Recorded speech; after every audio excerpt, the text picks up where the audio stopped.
you don't have to be super artistic or creative or to know how to do lettering or watercolor or know all of these things to journal. Whatever type of person you are, even if you don't consider yourself creative, you can journal.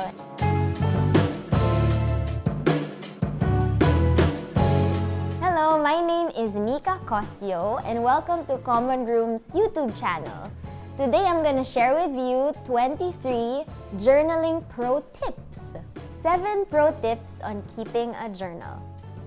Number 1, keep journaling supplies accessible or within reach. When I'm journaling at home, meron akong art card kasi like nandun na lahat. Or sometimes when I'm out, I have like a bag. And I think that's a must that everything is accessible or like within reach. Kasi kung kulang-kulang and you have to keep standing up to get something, it's harder to just have a more smooth journaling flow, diba? So if you want to be able to just sit down and stay there and really finish it, diba, in one sitting, then everything must be in place or like right in front of you where you can just grab it. You can just have a basket or like a box as long as it's all in one place and you just get that thing and then put it in front of you and you can journal. Then it makes it easier. Number 2, be a collector. Basurera, in other words. So me, I collect everything like tickets, business cards, bookmarks, sometimes even receipts, and I stick them all in my journal.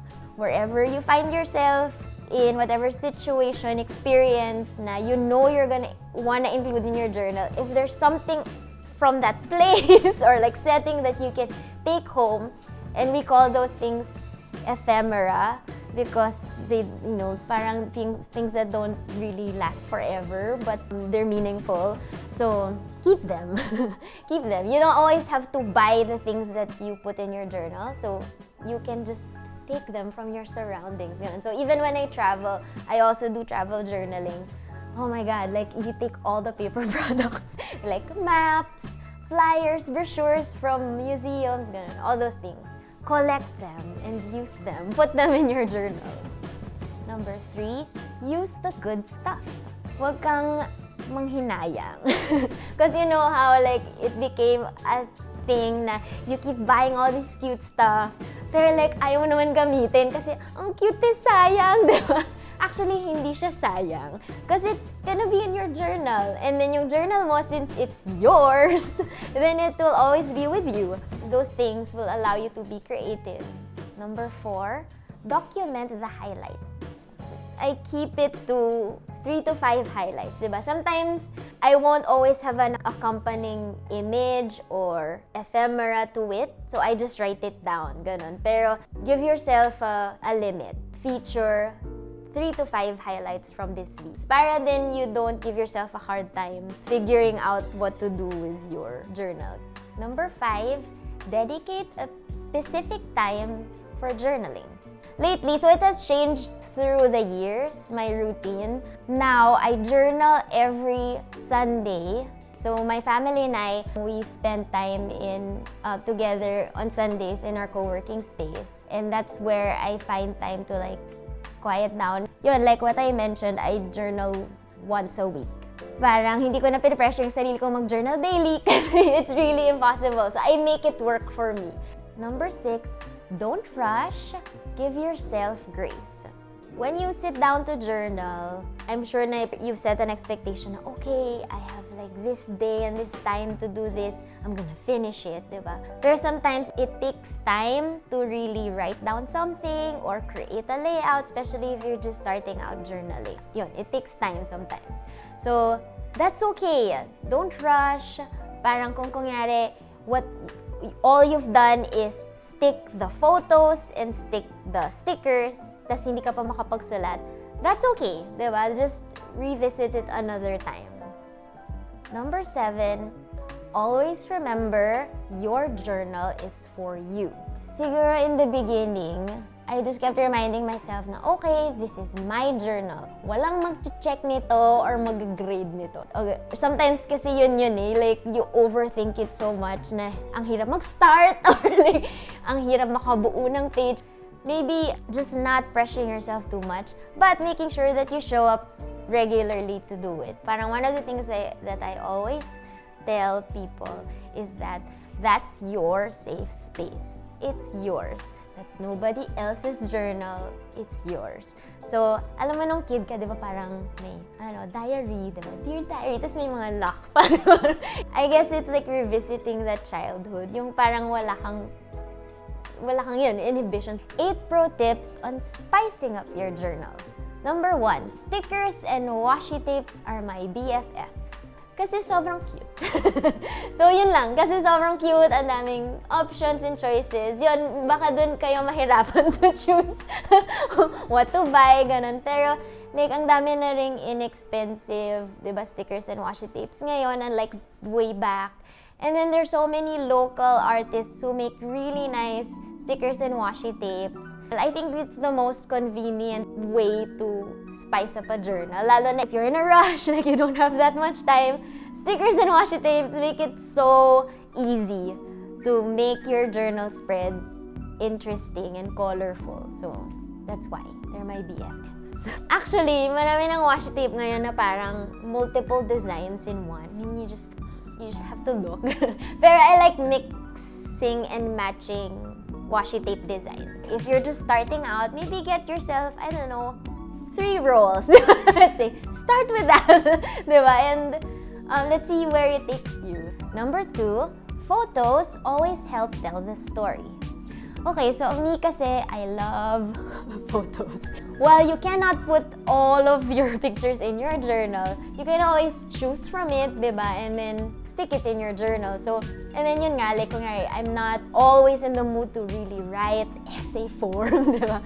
Or like for people who are not natural with writing, sometimes like just making a collage of photos, parang that's enough to create a nice journal layout. And I love looking at photos, diba? Parang it's so interesting to see faces there. Kunyari, it's an outing, diba, with you and your family. Of course, you wanna journal about the views and then the new place that you visited, diba? So it's really a way for me to make use of the photos that I take para hindi lang siya nasa phone ko or nasa laptop ko. So yung mga instant prints, diba? Yan, it's costly, diba? But like if you own an inkjet at home, I think that's the most cost effective. You just buy inkjet sticker paper. I make the pictures smaller, cut them, and so that's what I do. Number 3, big rocks first, tiny rocks last. I don't know if you've heard about that analogy na when you're gonna fill a jar with rocks, how to make all the rocks fit, you have to put the big rocks first and then the little rocks last. To make it more easy for you to create a layout, I get all the big pieces that I want to put on my spread first. So the big pieces meaning kung there's like a boarding pass, so that's a big piece, diba? Or like a photo, that's a big piece. So I put those things first. And then yung pinaka-last are the tiny stickers or the washi tapes, ganun. So, it's easier to lay out that way instead of the other way around. Okay, lalagay mo muna yung maliliit na sticker. So, pag nilagay mo na yung big parts or the big elements to your layout, matatakbat sila or baka it won't look balanced. So, just to help you create a nice layout or make it easier for you, do it big elements first. And then the medium-sized, yes, and then the very small pieces first as embellishment. So parang the very end, that's when you accessorize it. Number 4, color scheming is a good way to make a spread come together.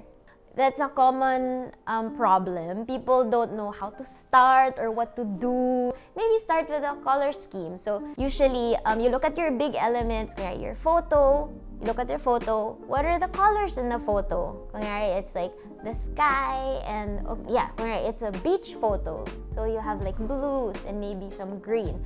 So take 2 or 3 colors from that and then use those 2 or 3 colors to create a color scheme for the entire page. It'll look more together, more easily, ganon, because the colors are unified or uniform.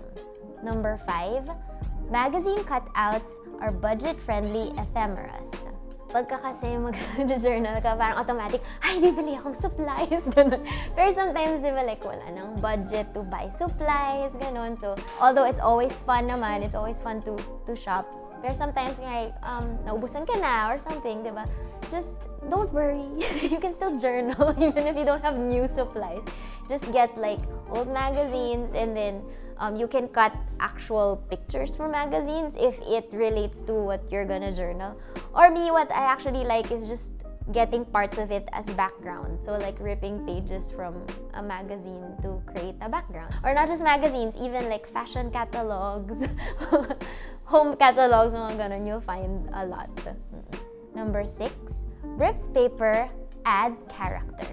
So I don't always cut with scissors. I like ripping. I like the ripped effect because it's more raw. It just adds a little bit more handmade effect, I guess. Number 7, layering, layering, layering. So for example, if there's a photo, sometimes before I stick the photo, I'll put like a ripped paper underneath it, and then on top of it there's like a strip of washi tape. So like I like to put things on top of each other, just to, and again, more character, more personality in a layout. Number 8, 50% imagery, 50% text. So I think this is an easy way then for you to just to have that mindset na, okay, I'm gonna fill this page, parang to make it easy, diba? I'm gonna fill this page with 50% stickers and photos, okay? And then the rest of the page will be what I write, will be my thoughts. So usually when I lay out, I put all the images first, right? So I put the photos and the ripped paper, yeah, my big elements. And then once na-lay out ko na yun, na-stick ko na siya, then I'll have half of the space, like the rest of the space for my writing and for my thoughts. And so that's what I do pinaka-last most of the time. Every time I sit down talaga to journal, I think about what are the things that I want to remember, always remember. So about this specific time in my life. So here are the 7 things, just some things I suggest that you can journal about. So number 1, things I'm grateful for. Number 2, in what way did I win this week? Number 3, lessons learned or lessons I'm learning. Number 4, what was I worried about and how did it work out? Number 5, 10 good things. Number 6, a quote from a movie, a song, or a book that resonated with me today or this week. Number 7, work in progress.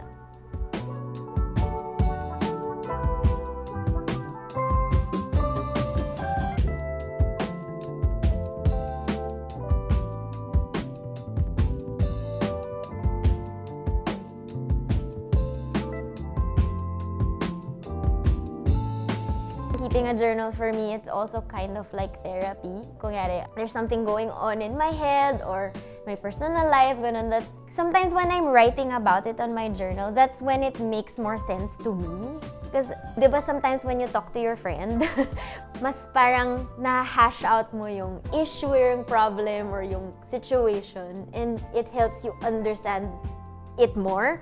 And I think that it really is for everyone because it's healthy. It helps you be more grateful and joyful.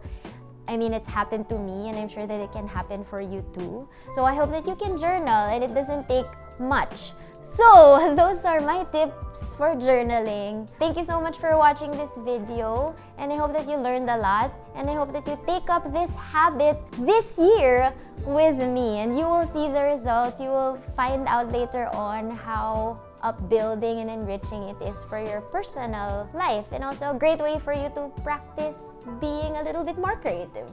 Happy 2023!